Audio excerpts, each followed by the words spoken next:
Estamos iniciando hoje a nossa semana acadêmica dos cursos de gestão. É um momento importantíssimo para a Uniacademia, agora, nessa fase em que estamos todos de isolamento.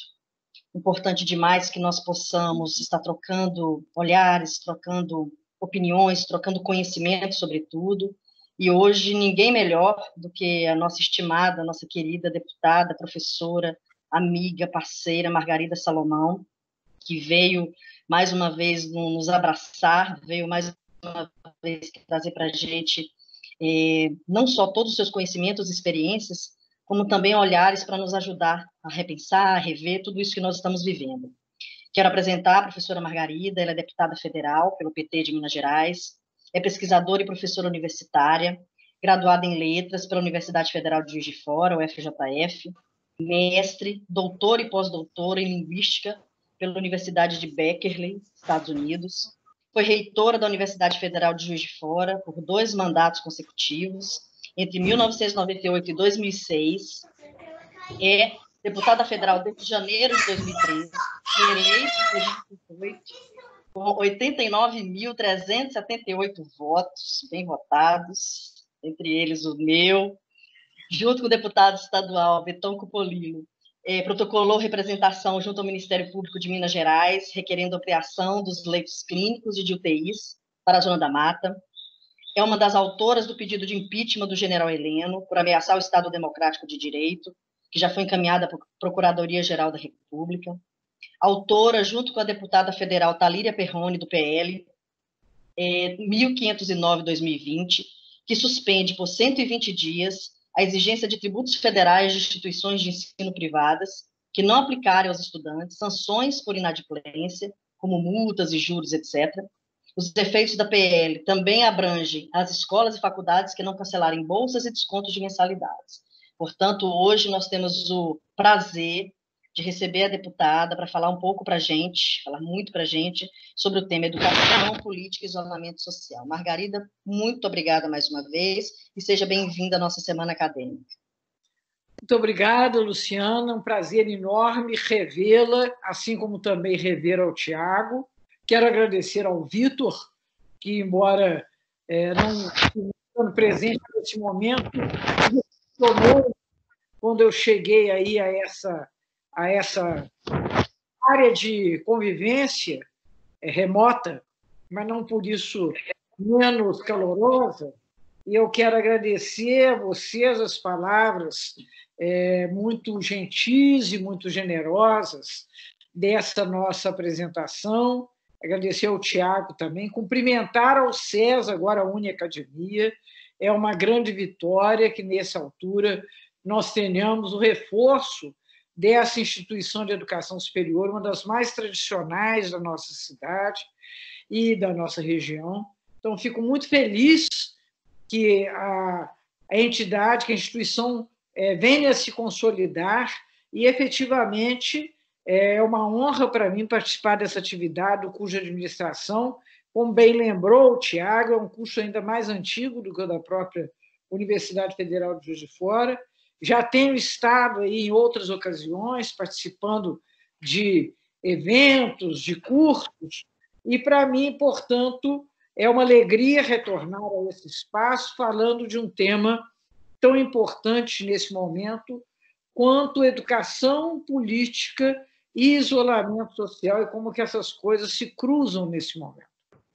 Então, eu quero, em primeiro lugar, dizer que nós, do campo da educação brasileira, nesse momento enfrentamos uma dura batalha. Educação deve ser sempre política de Estado. Educação não pode flutuar ao sabor de governos. Infelizmente, nós temos vivido numa situação em que avanços que foram conquistados duramente ficam ameaçados exatamente porque, de repente, você tem um governante que tem uma visão peculiar sobre o que seja educação, coloca em risco, por exemplo, nesse momento, a concretização do Plano Nacional de Educação, que foi votado em 2014 por unanimidade na Câmara e no Senado, inclusive o atual presidente da República, naquela época era deputado, também votou a favor. E, apesar disso, nós hoje lidamos com uma perspectiva muito ingrata. Dificilmente nós chegaremos, como estava previsto, ao ano 2024, gastando 10% do PIB com educação. E eu aproveito, então, porque estou num curso de gestão, para imediatamente encarar esse tema como sendo um debate que precisa de ser travado. Há muitas pessoas que dizem que no Brasil se gasta muito com educação. E é fato. Nós chegamos a gastar, hoje estamos gastando 5,5% do PIB. Houve momentos em que chegamos a gastar 6,5% do PIB. Isso é mais do que vários países. Se você for olhar por esse lado, por essa variável, o percentual do PIB que se gasta com educação, aí você diz, olha, mas o Brasil gasta mais do que outros países e tem um retorno, tem um resultado pior do que esses países que gastam menos. Então, o problema está na gestão. Nada poderia ser mais equivocado. Em primeiro lugar, não se pode ignorar que no Brasil a universalização da educação e até o acesso à universidade é um processo historicamente tardio. Se nós pensarmos que no próprio século XVI, quando os europeus chegaram às Américas, nesse mesmo século, 30 anos depois da chegada dos espanhóis, já se abria a Universidade de Santo Domingo, que é a mais velha universidade das Américas. Se nós pensarmos, a primeira universidade brasileira é 400 anos mais nova, que é exatamente a USP e a UFRJ, que foram fundadas na década de 30 do século passado. 400 anos, portanto, depois da Universidade de Santo Domingo. A Universidade de Harvard, que é tida como a primeira dos Estados Unidos, e que é uma das maiores, ou talvez a maior universidade do mundo, foi fundada em 1636, também 300 anos antes das primeiras universidades brasileiras. Então, se nós formos pensar por esse lado, se nós lembrarmos que até no fim do século passado, na década de 90 do século passado, nós tínhamos como meta colocar todas as crianças na escola, então é fato que nós estamos numa corrida na qual nós começamos depois. E devo dizer, inclusive, que tendo começado depois, com os investimentos que foram feitos desde a redemocratização do Brasil, nós conseguimos até uma situação de um avanço considerável, especialmente no que diz respeito ao nosso sistema de educação superior, que ainda está muito aquém do que presume o Plano Nacional de Educação. Nós, hoje, no Brasil, atendemos a 20% da juventude entre 18 e 24 anos, quer dizer, na taxa chamada da escolaridade líquida. Então, nós atendemos a 20% deles, e isso é o dobro do que nós atendíamos há 15 anos atrás. Entretanto, o Plano Nacional de Educação previa que nós, em 2024, chegássemos a incluir na educação superior 30% dos jovens entre 18 e 24 anos. Ou seja, a ideia era que nós crescêssemos 50% das matrículas nesse período entre 2014 e 2024, que não acontecerá, por conta exatamente de termos mudado brutalmente a política de investimento em educação, com a vigência da Emenda Constitucional 95, chamada Emenda do Teto de Gastos, que efetivamente estabelece um limite máximo para o gasto social, ao passo que não há nenhum limite para o gasto com o serviço da dívida. Não há limite para o pagamento dos juros da dívida interna. Então, é fato que nós estamos, sim, caminhando para ter um Estado mínimo no que diz respeito ao Estado social, não ao Estado como um todo. O Estado como um todo, mais de 50% do valor do orçamento público é dedicado ao serviço da dívida do Brasil. Então, nós estamos, nesse momento, enfrentando esse problema de asfixia orçamentário-financeira que alcança não só as instituições públicas com toda certeza, mas alcança também e fortemente as instituições privadas que tiveram uma redução brutal no FIES e no ProUni. Então, essa redução levou a que, inclusive, instituições tradicionais tivessem os seus planos revistos e muitas delas, inclusive, ameaçadas em sua sobrevivência pela concorrência com grandes gigantes do ponto de vista mercadológico. São empresas educacionais, não são instituições educacionais. São empresas educacionais que, inclusive, são empresas que participam da Bolsa de Valores, empresas abertas, e que, evidentemente, até por uma questão de escala, têm uma possibilidade muito maior de enfrentar essas limitações que eu estou mencionando.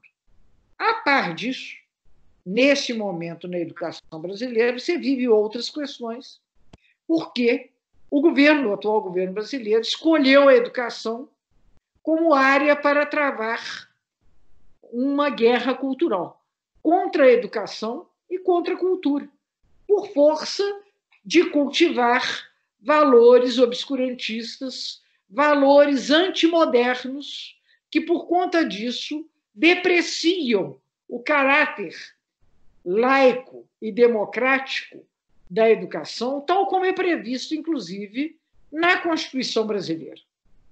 Então, há uma série de desenvolvimentos infortunados, muito mal postos, mas que hoje, por exemplo, nos preocupam.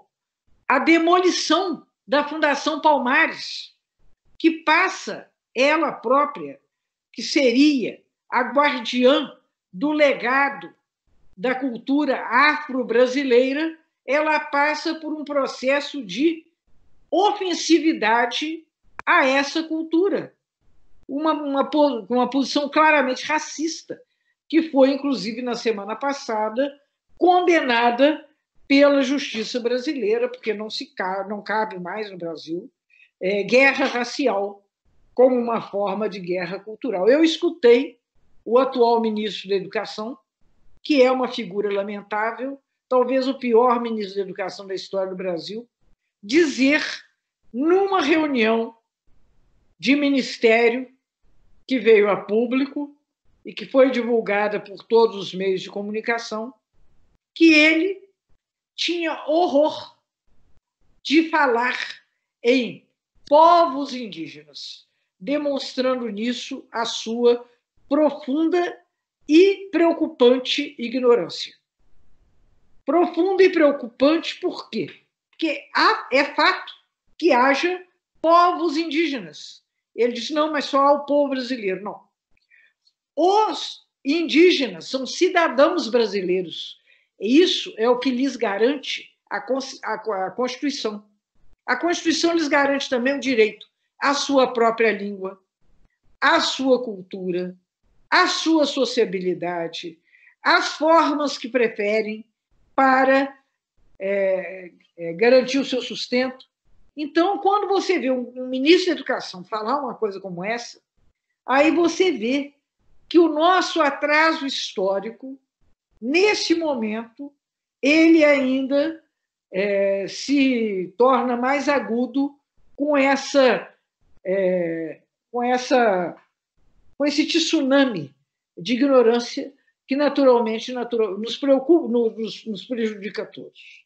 Eu estava falando ainda no princípio sobre a questão do investimento em educação, e se nós compararmos o Brasil com os países da OCDE, nós veremos que é o país que menos gasta tanto na educação básica como também na educação superior. Há um estudo muito interessante que eu refiro aos senhores e às senhoras, que é um estudo feito pelo professor Nelson Amaral, da Universidade Federal de Goiás, da qual ele foi vice-reitor e pró-reitor de planejamento. Também foi um dirigente do Fórum de Pró-Reitores de Planejamento do Brasil, mostrando que, se você dividir o valor que se gasta no Brasil pelo número de sujeitos que são usuários da educação no Brasil, é nada menos que 80 milhões de pessoas, que de 0 a 24 anos são usuários do Sistema Nacional de Educação. Então, se você divide o quanto se gasta com a educação no Brasil, você verá que o valor é 9 vezes inferior àquele que gasta a Coreia. E aí depois nós queremos dizer, mas vejam como os estudantes da Coreia são melhor sucedidos nos exames tais como o PISA. Ora, por um lado, já no fim do século passado, a Coreia investiu, por exemplo, em educação média, o que o Brasil até agora não investiu. Não investiu. Os nossos graves problemas na área de educação não estão na educação superior, que é um sistema, não está consolidado, mas é um sistema robusto, que tem uma forte produção científica, que tem uma dinâmica capacidade de formação de pessoas, mas quais são os nossos calcanhares de Aquiles? São 2. Um é a educação infantil. Você só consegue ofertar creche a 30% das crianças de 0 a 3 no Brasil. Considerando que hoje grande parte dos cuidadores e das cuidadoras dessas famílias são pessoas que são chamadas a trabalhar, até porque não teriam condições de sobrevivência se não trabalharem, então é fato que nós temos um abandono dessas crianças de 0 a 3. E aí, eu quero lhes dizer, todos os testes educacionais aplicados mostram que as crianças que concluem a educação infantil, quer dizer, que fazem a creche e depois aquele período de chamada educação pré-escolar, né? A educação para crianças de 4 e 5 anos, as crianças que fazem esse ciclo, elas chegam aos 6 anos à escola com um rendimento que é, em média, 30% superior ao das crianças que não foram beneficiadas por esse processo de socialização. Mas o que elas aprendem? Não, elas aprendem a conviver, elas aprendem a construir conhecimento, elas aprendem muitas coisas, não quer dizer que o aprendizado seja, elas aprendem tabuada. Não é disso que nós estamos falando. Nós estamos falando da preparação para o aprendizado escolar. Então, não termos creche para mais do que 30% das crianças do Brasil nesse momento é uma tragédia. Ali você vai resolvendo quem é que vai ingressar nos melhores cursos das melhores instituições de educação superior. Ali. Não é bastar, não é no Enem. Não é ali, não é no PISM. É na hora em que essas crianças são excluídas desse benefício. E qual é a outra grande falha, a outra grande dificuldade da educação brasileira? É o ensino médio. O ensino médio gradua metade dos estudantes que iniciam os estudos no primeiro ano. 55% se graduam, 45% não se graduam.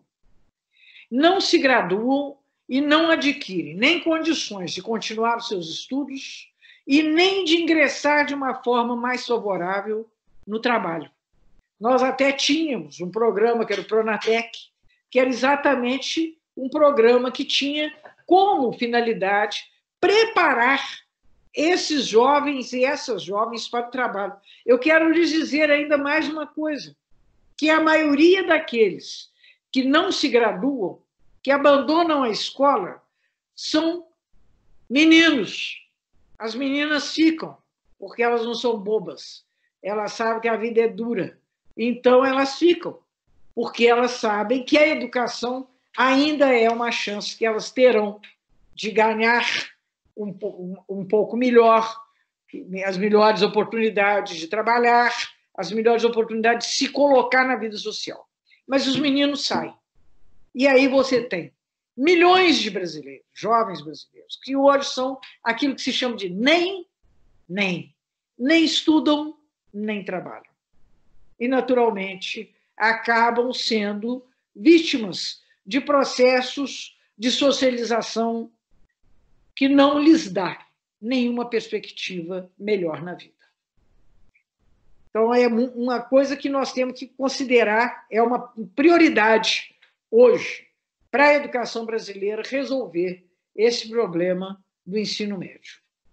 E agora, eu chego ao ponto em que estamos. A pandemia agrava todos esses processos que eu lhes digo, porque, efetivamente, a atividade da educação foi uma das primeiras que sofreu os efeitos das políticas de isolamento social, que são, aliás, aquelas preconizadas pela Organização Mundial de Saúde. Eu ainda acabei de ler agora mesmo um relatório da Organização Mundial de Saúde dizendo que, dada a irresponsabilidade com que vem sendo gerida ou não gerida a saúde pública no Brasil, é impreditível quando é que chegaremos ao pico e quando é que nós teremos uma derrota dessa pandemia. Então, dadas essas informações muito preocupantes, e nós estamos chegando aí a 30 mil mortes, 30 mil óbitos no Brasil, estamos ainda num processo íngreme de escalada das contaminações e dos óbitos. E dizem os sanitaristas, hoje pela manhã eu escutei uma palestra do professor Arthur Chiori, que é professor da Universidade de Campinas, professor titular da Unicamp, e que foi ministro da Saúde, e que nos disse que provavelmente o número de infectados é 1/10 do número de pessoas efetivamente atingidas por essa doença, dado o fenômeno da subnotificação. E o Brasil sendo, vocês podem não acreditar, mas esse número é assustador, é o 100º país do mundo, 100º país do mundo em número de testes. Então, é uma loucura.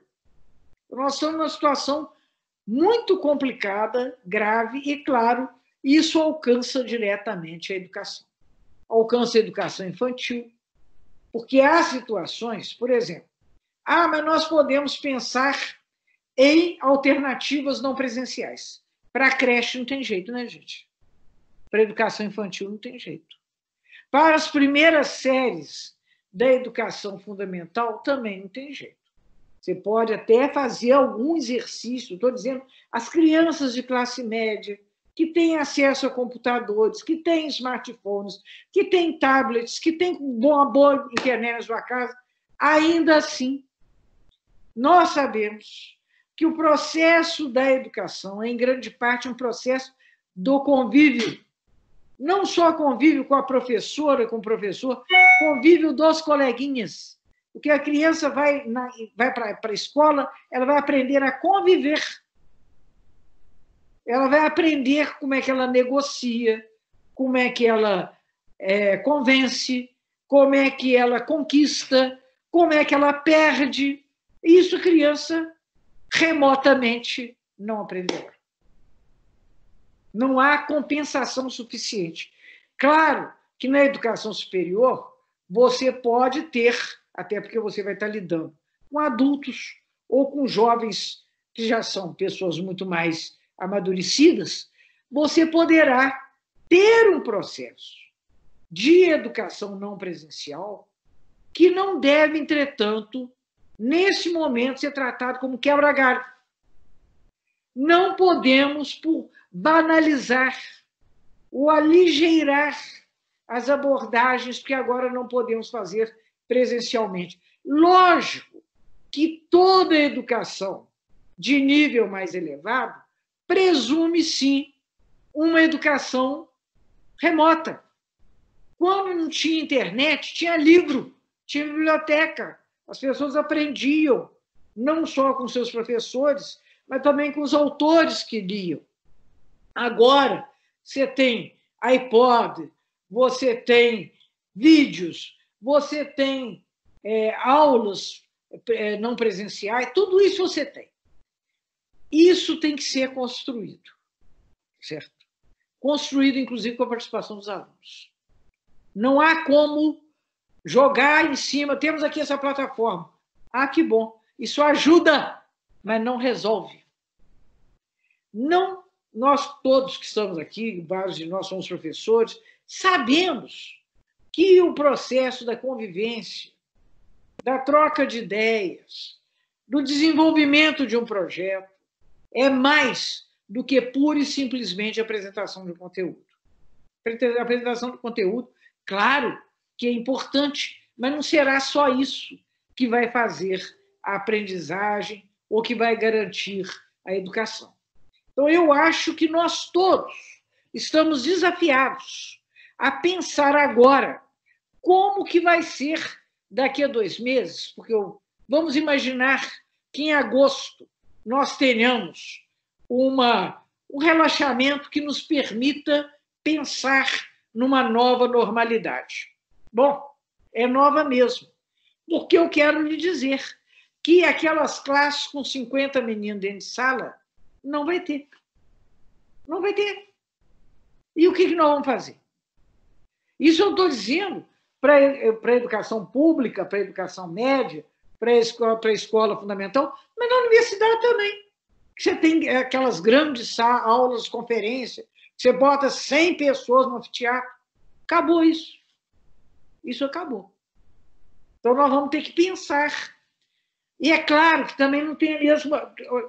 Se oferecer um curso não presencial em filosofia, é diferente de você oferecer um curso não presencial em psicologia, em que necessariamente vai ter que ter uma parte prática, uma parte de serviço, que é essencial à formação.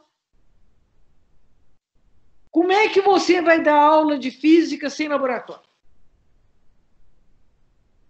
Como é que você vai trabalhar com educação física?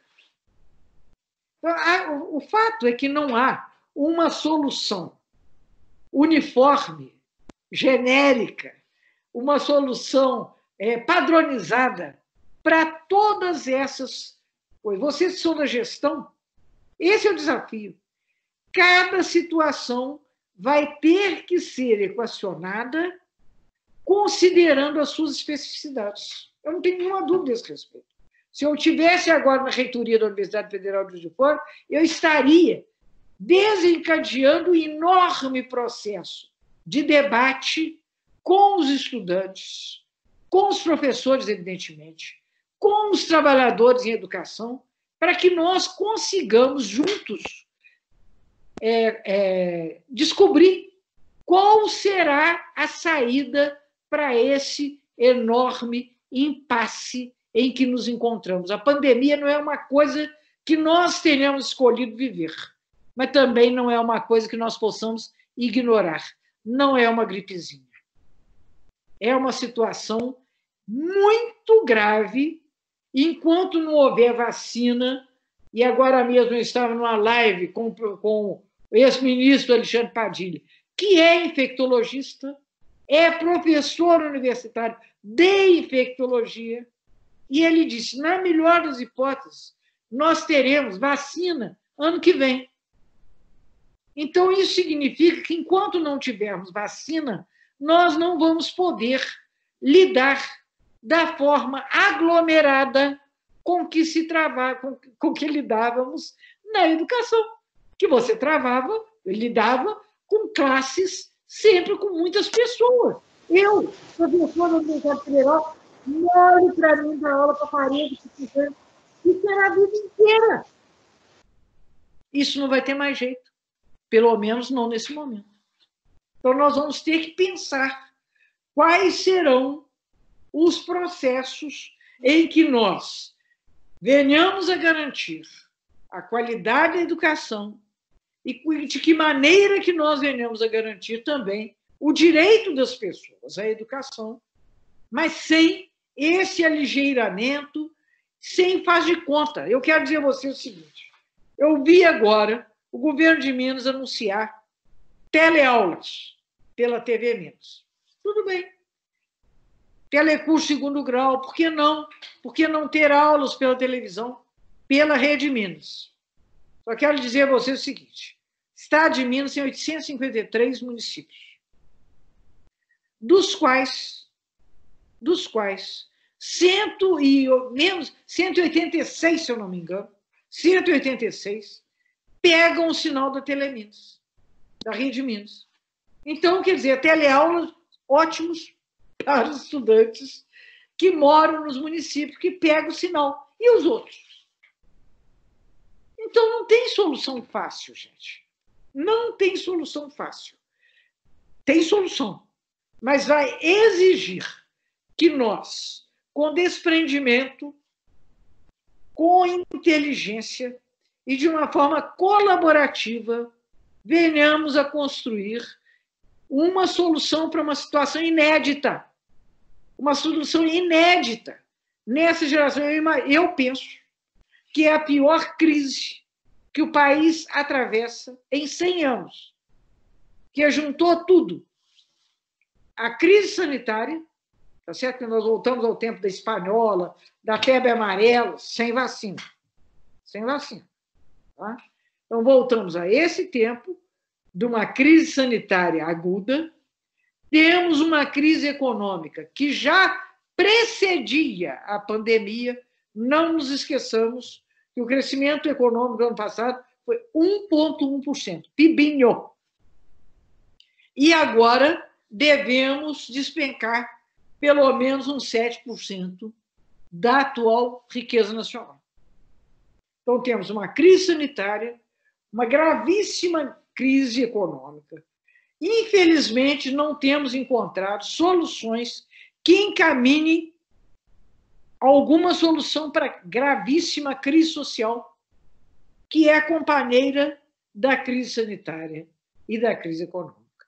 Então, vivendo nesse clima de tempestade perfeita, eu penso que nós, educadores, nós, gestores, nós, agentes públicos, aqueles de nós que somos agentes públicos, como eu sou deputado, temos a obrigação, de forma desarmada e de forma inteligente, buscar construir colaborativamente uma solução que seja adequada para esse quadro problemático extremamente agudo que, nesse momento, temos diante de nós. Então, essas são as palavras que eu teria nesse momento e me coloco à disposição para, por 15 minutos, responder perguntas. Muito obrigada pela sua atenção. Muito obrigada, Margarida. E eu peço licença a você para somar as duas crises citadas por você, uma terceira, que eu também considero gravíssima, talvez todos nós consideremos gravíssima, que é a crise ofensiva contra a democracia. Claro. Ainda, né? Sobretudo, isso ainda acontecendo, ou seja, claro, uma quebra do respeito às instituições, uma vinda, não vou falar uma retomada, mas uma vinda de um fascismo ultradireita, um desrespeito horroroso em cima das liberdades de expressões. Então, você imagine, né? A gente pensar em educação agora é uma questão de trabalho de formiguinha mesmo. E não Claro, tem como a gente pensar em educação, naturalmente, sem pensar na questão maior que é a política. A gente costuma dizer que o futebol, por exemplo, é o espaço das paixões, das idolatrias, etc.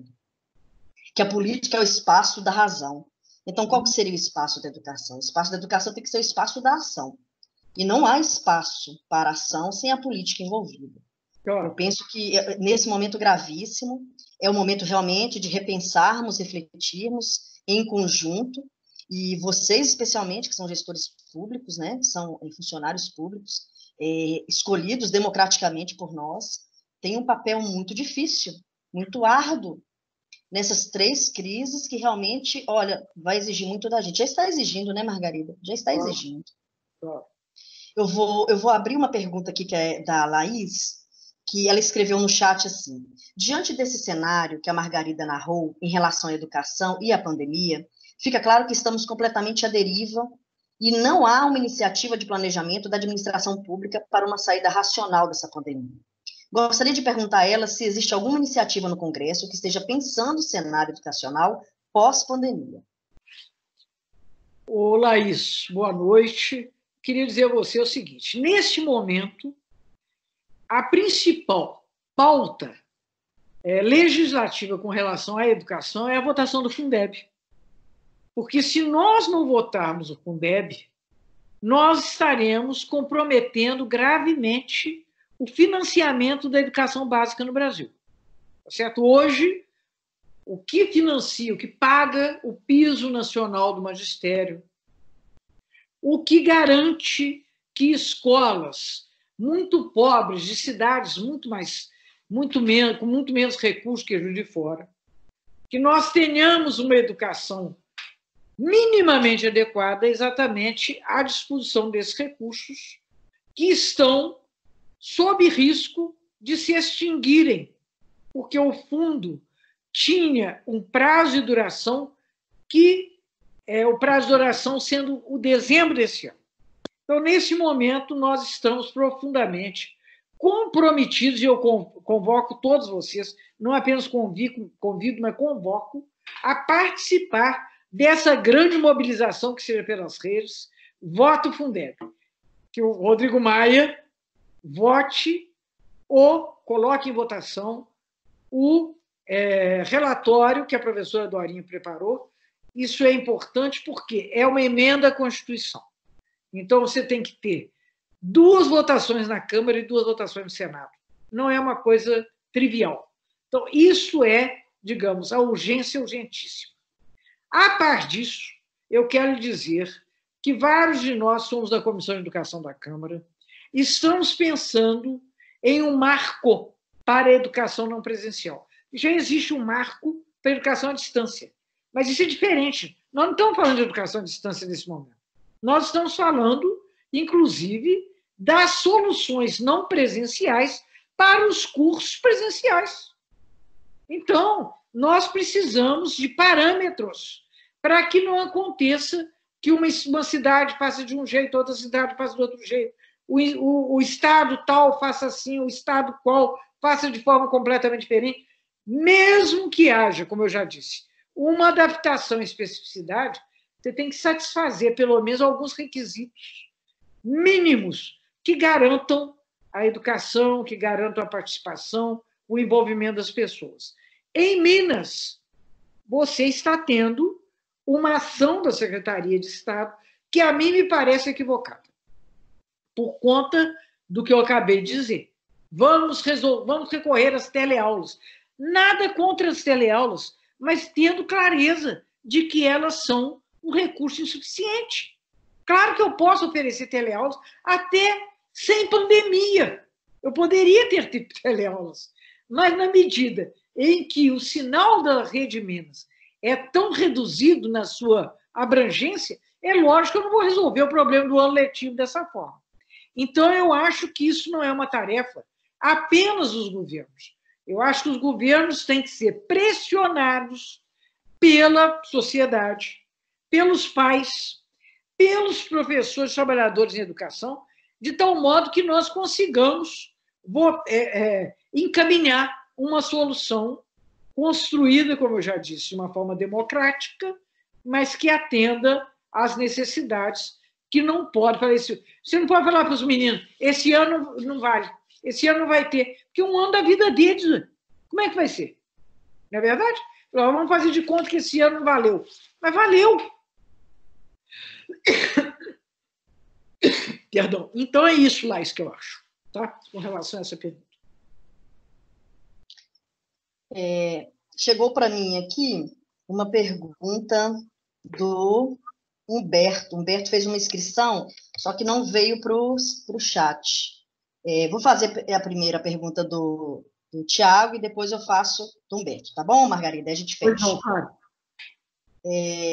A pergunta do Tiago. No ensino básico, você acha possível a continuidade do ano letivo e, posteriormente, uma reprogramação dos conteúdos para serem repostos de forma presencial nos anos seguintes? Acho perfeitamente possível isso, Tiago. Aliás, nós já temos essa experiência do desencontro entre o ano civil e o ano letivo, né? Não é a primeira vez que isso acontecerá.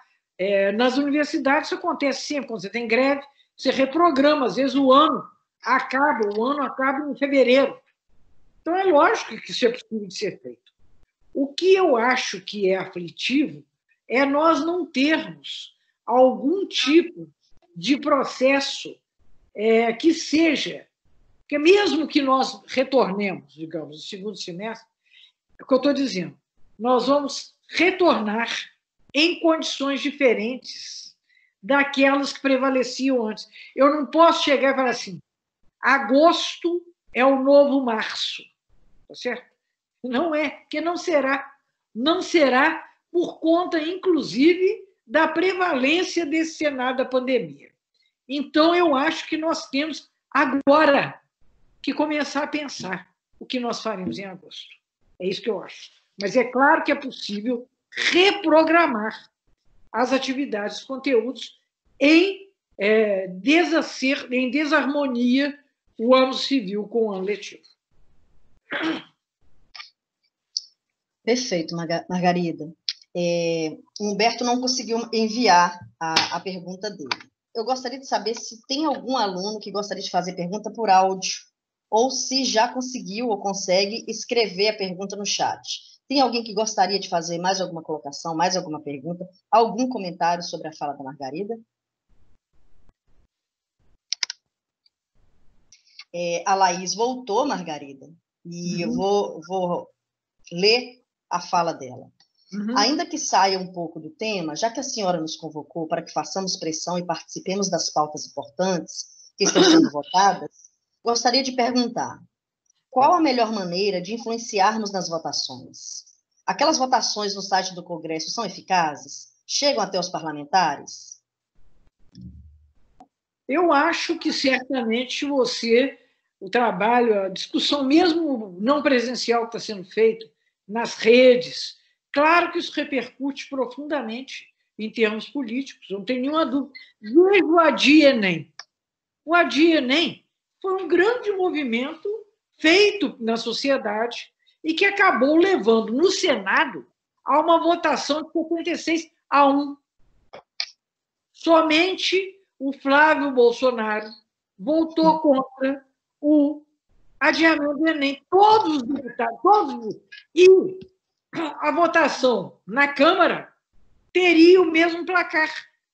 Então, correndo para não sofrer essa derrota acachapante, o governo decidiu adiar o Enem. Então, você veja, Laís, que vale sim, se houver um esforço coordenado, uma campanha bem articulada, não tenha dúvida que a opinião da sociedade chega ao Congresso e, evidentemente, influi no destino daquelas votações.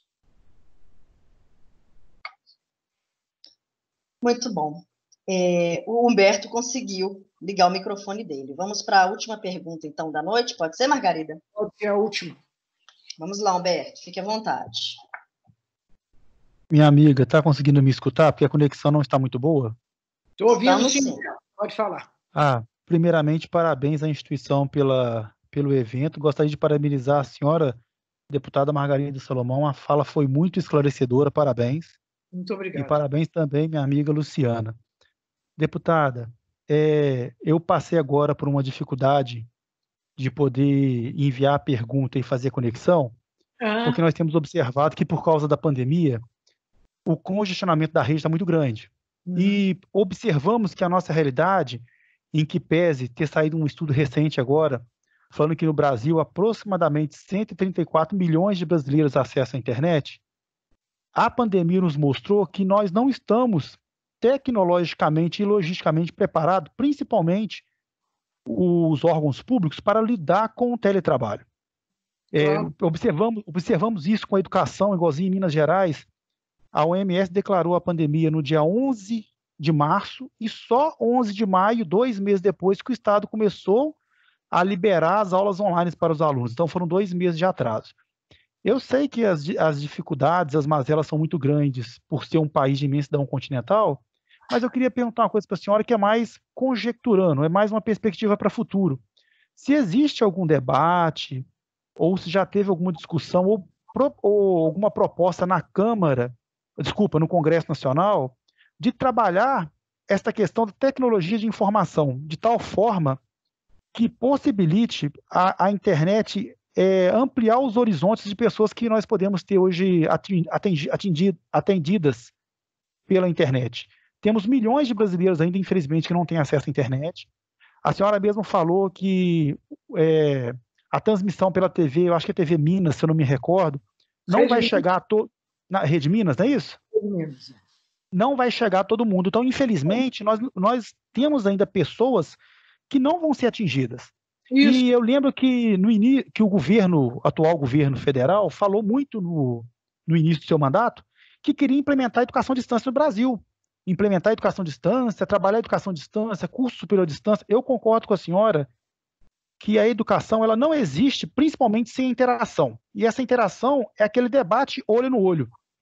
Então, eu divaguei muito aqui na fala, mas eu queria saber o seguinte: existe alguma proposta, alguma coisa na Câmara para poder tentar diminuir essa mazela da dificuldade do brasileiro chegar à tecnologia, à internet, de tal forma que proporcione uma igualdade para todos no acesso à aula, ao ambiente online?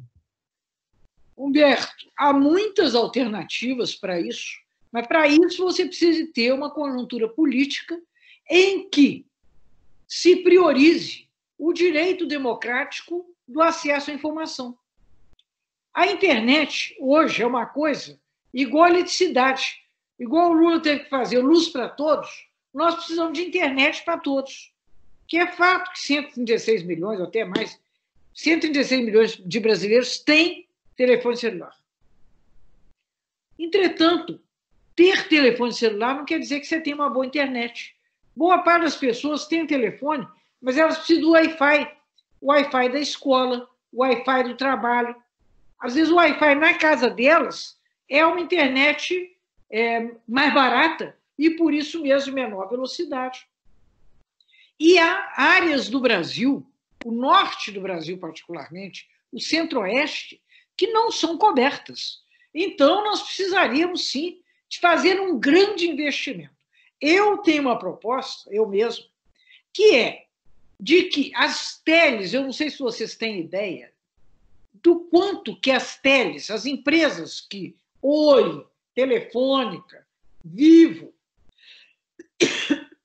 desculpe, a quantidade que elas são multadas por venderem pacotes que depois elas não entregam, ou por lesarem de alguma forma o interesse do consumidor. A quantidade de reclamações no PROCON com relação à internet é uma coisa monstruosa. E o que acontece? Eles são multados pela Anatel e não pagam, porque eles têm dinheiro para contratar escritórios de advocacia muito sofisticados e qualificados que conseguem ir enrolando na justiça de tal modo que não pagam nunca.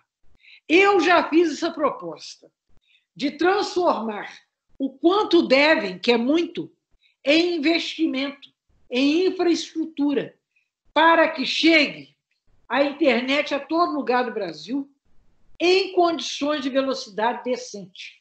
Então, há várias propostas. Agora, é necessário que haja um governo no lado executivo com disposição de encarar essa proposta, que tenha a disposição de transformar em política pública o que eu considero que hoje seja um direito essencial, o direito a participar da sociedade de conhecimento, o direito a participar da rede internacional de comunicações através de um acesso decente e de qualidade à internet. Então, há muitas coisas para andar, mas aí é preciso ganhar na política.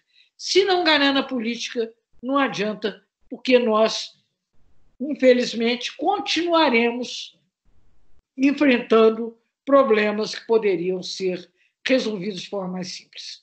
Então, é isso. Humberto, muito obrigado pela sua pergunta. Muito obrigada, Margarida. Obrigada aos participantes que fizeram perguntas, a todos que ficaram aqui conosco até agora. Margarida, quero fazer antes de fazer o agradecimento especial a você, só lembrar os alunos que a gente está com o link para o registro de presença, por favor, não esqueçam de acessá-lo. Era para ter acessado no início e agora também. E o agradecimento especial que eu quero fazer a você, minha colega professora, eu adoro chamar você de professora, eu acho que é tão nobre, não é? Ser chamada de professora, de educadora, é tão nobre, e nos faz tão bem, né? Ontem, pensando no nosso webinar, eu estava me lembrando do Ariano Suassuna, quando Suassuna, aquele nordestino esperançoso, falava sobre o otimista e o pessimista, né? Quando ele nos lembra que o otimista, na verdade, é um tolo, e o pessimista é um chato. Que bom mesmo é que a gente possa ser um realista esperançoso. E todas as vezes que eu te ouço falar, quando eu vejo você atuar, eu penso muito nesse realismo, que você é muito pé no chão, muito objetiva, mas com um grau de esperança, do verbo esperançar, não do verbo apenas esperar, que nos toca grandemente. E eu estou aqui para agradecer em nome de todos, da Uniacademia, em nome dos professores, dos alunos, dos diretores, coordenadores, a sua presença aqui. Você sempre será bem-vinda aos nossos bate-papos, às nossas falas, aos nossos diálogos. Muito obrigada por você ficar até essa hora, que eu sei que nós sabemos que você está cansada, muito trabalho. E, mais uma vez, obrigada. Gratidão mesmo, tá?